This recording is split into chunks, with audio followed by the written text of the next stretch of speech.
Recovery teams near Washington, D.C. today started retrieving large parts of the downed passenger plane out of the Potomac River. At the same time, they're still searching for the remaining victims. Yeah, the NTSB is leading the investigation there and in Philadelphia, where the cockpit voice recorder has been recovered after a medical transport jet crashed Friday night. ABC's Perry Russum has the latest from Reagan National Airport.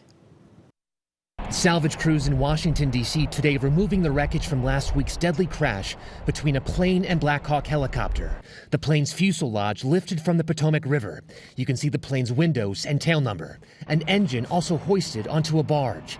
It's a slow and delicate process, with recovery teams stopping when they find human remains. So reuniting those lost in the tragic incident is really what keeps us all going. 67 people killed in the crash. At least 55 of them have been recovered so far. Our goal is to really lift as much as we can, given the fact that we are also accounting for the human remains component.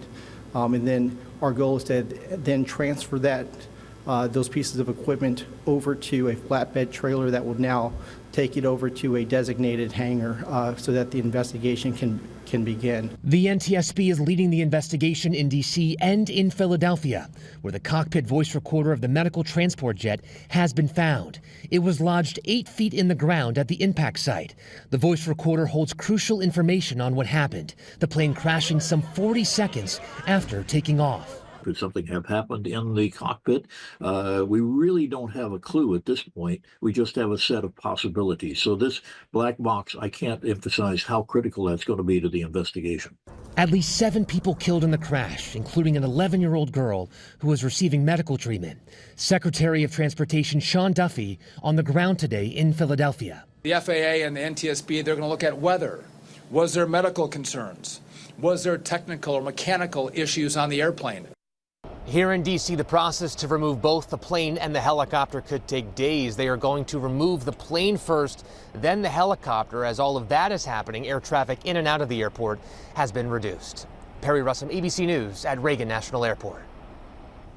One of 3 soldiers on board the Blackhawk helicopter was a North Carolina native.